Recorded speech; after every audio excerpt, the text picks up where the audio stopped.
आप नबी की तारीफ करें तो इनके पेट में दर्द होता है, आप वली का उर्स मनाए, बुजुर्गों की तारीफ करें, इनके पेट में दर्द होता है। लेकिन खुद इनके मौलवी इनके बारे में क्या तारीफ करते हैं, जरा सुनिए। देखता हूं मौलाना जर्जी साहब के तकरीर के बाद कितने लोग हैं, कितने मोहब्बत रखने वाले हैं कि जाओ मौलाना का आने जाने के खर्च के बराबर पैसा हम दे के जाएंगे। अगर नहीं दे के जाते हैं तो इससे बढ़कर इस्लाम की बेइज्जती और क्या होगी। ये मुस्लिम लॉकडाउन के बाद बिहार की धरती में पहला प्रोग्राम है। जहालत देखो कैसे कैसे जाहिल भरे जमात में। लॉकडाउन के बाद पहला जलसा है, मौलाना जर्जिस के आने जाने का ही खर्चा दे दो यार, किराया मांग रहा है। और अगर नहीं देते हो तुम चंदा, तो इससे बढ़कर इस्लाम की क्या बेइज्जती होगी। यानी जर्जिस को चंदा नहीं दिया तो इस्लाम की बेइज्जती होगी। चलो इस पर अभी हमारा वो नहीं है, उसके बाद जरा सुनिए क्या बोला है। मैं आपसे यही गुजारिश करके जाना चाहता हूं आपके सामने अब शहनशाही खिताबत हजरत मौलाना मोहम्मद जर्जीस साहब चतुर्वेदी इटावा यूपी तशरीफ ला रहे हैं। आप हजरात उनकी तकरीर को बड़ी दिलजमी, हल्ला ना करें, शोरगुल ना करें, बड़ी शांति के साथ उनकी तकरीर को सुनें। इनकी तकरीर को सुनने के लिए पूरे अरब व अजम, पूरी भारत के अंदर अल्लाह ने ऐसी तकरीर का मलका दी है कि अल्लाह का शुक्र है कि किसी भी मजहब में, किसी भी मसलक में इतने अच्छे, इतने बड़े और इतनी कम उम्र में ऐसा खतीब अभी हिंदुस्तान पे नजर नहीं आ रहा है। हिंदुस्तान पाकिस्तान में एक पर एक खतीब तो है, लेकिन सबों पर फाइक हजरत मौलाना जर्जी साहब चतुर्वेदी हैं और हो जाते हैं। ये अल्लाह की तरफ से देन है। कुदरत ने ऐसी कुव्वत गोयाई और ऐसी जबान पे मिठास और मलका अता की है कि पूरी दुनिया में एक तकरीर का धूम मचाया है। कुछ लोगों ने तो यहाँ तक मुबालगा आराई की है कि हजरत आदम के बाद आज तक की तारीख में मौलाना जर्जी जैसे खतीब ही दिखाई नहीं मिलता है, सबूतों में नहीं मिलता है। कुछ लोगों ने तो यहाँ तक मुबालगा आराई की है कि हजरत आदम के बाद आज तक की तारीख में मौलाना जर्जी जैसे खतीब ही दिखाई नहीं मिलता है, सबूतों में नहीं मिलता है। हजरत मौलाना की तकरीर सुनने के बाद आप हजरत उनसे मुसाफा करके जरूर ताउन करें, मैं भी बैठा रहूंगा, देखूंगा। अस्सलाम वालेकुम। कितनी बड़ी तौहीन है यार। दाऊद अलैहिस्सलाम की खिताबत क्या थी जानते हैं?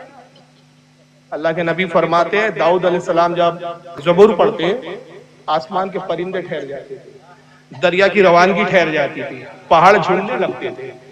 सरकार की खुद फसाद का क्या आलम है, तेरे आगे यूं है लचे दबे अरब के बड़े बड़े, यूं जानिए कि मुंह में दबा नहीं बल्कि जिस्म में जान नहीं। वो रसूलुल्लाह की फसाद थी। मौला अली की फसाद का क्या था? आदम से लेकर आज तक जर्जी जैसा खतीब ही पैदा। ये तो बेचारा चने के झाड़ पे चढ़ा के गया उसको, लेकिन उसी जलसे में जर्जिस ने खुद अपने मुंह से अपनी पोतली करी। कहा भाई मैं तो गंदा आदमी हूँ, मेरे साथ खुद मेरी कौम क्या हाल करती है, हम क्या करें यार। मैं नहीं मजाक उड़ाता, अब इसकी कौम ने इसको खुद मजाक बना दिया। अब उसी की जबानी सुनिए उसकी कौम ने उसको क्या मजाक किया उसके साथ। लोग नाम भी बिगाड़ने लगे। कमीनों ने एक जगह इश्तिहार में मौलाना जर्जी चतुर्वेदी ना लिख के चूतरवेदी लिख दिया। अब ऐसे ऐसे लोग पैदा हो गए दुनिया में, अब हम क्या करें। कमीनों ने एक जगह इश्तिहार में मौलाना जर्जी चतुर्वेदी ना लिख के चूतरवेदी लिख दिया। अब ऐसे ऐसे लोग पैदा हो गए दुनिया में, अब हम क्या करें। इसलिए अब अतुर्वेदी चतुर्वेदी का लफ्ज काटिए, इश्तिहारों से मत लगाइए। सिर्फ मौलाना, अब आप लोग भी एक गलत कर, जर्जीस आलम, जर्जी, मेरा नाम जर्जीस आलम नहीं है। गुस्सा आता है जब जर्जीस आलम देख लेता हूं इश्तिहार में, लगता मैं हूं ही नहीं जर्जीस आलम, भाग जाऊं। मेरा नाम जर्जीस आलम नहीं है, मेरा नाम मोहम्मद जर्जीस है। चाहो तो अंसारी लगा सकते हो क्योंकि मेरी बिरादरी है।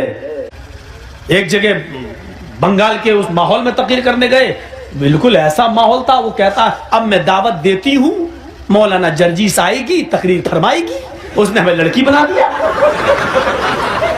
अनाउंसर। और लाल गोला की तरफ तकरीर करने गए, वो हमसे कह रहा है अब मैं, आप अदब के साथ बैठी है सब लोग, मैं आपका बहुत शुक्र अदा करती हूँ। अपने आप को भी लड़की बना रहा है और मेरा अनाउंसमेंट। अब मैं आपके सामने मैं मौलाना जर्जीस चतुर्वेदी को बुलाती हूँ।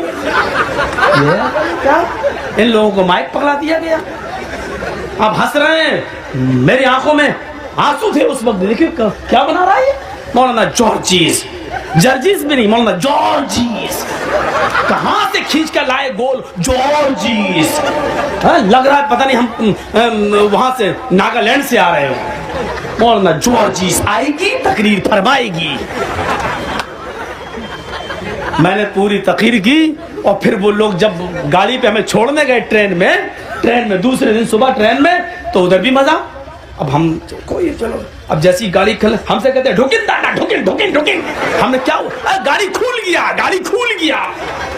और मैं जल्दी से घुस गया, मैंने कहा ये ढुकिन क्या होती है, ये ढुकिन और गाड़ी खुल गया और मैं जल्दी से चढ़ गया गाड़ी में चलती हुई। अब वो बाय बाय टाटा होने लगी, कहता मौलाना साहब हाँ, आइंदा साल फिर आएगी। हमने कहा ऑपरेशन करा के आएगी। अब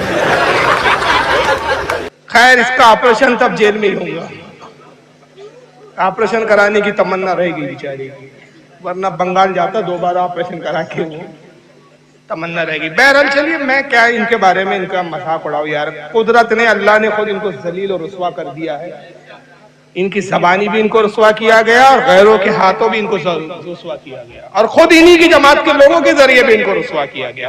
ये सरापा रुस्वा है, दुनिया में भी जलील है, आखिरत में भी जलील है। इसलिए आदत कहते हैं आज ले उनकी पन्हा, आज मदद मांग उनसे फिर ना मानेंगे।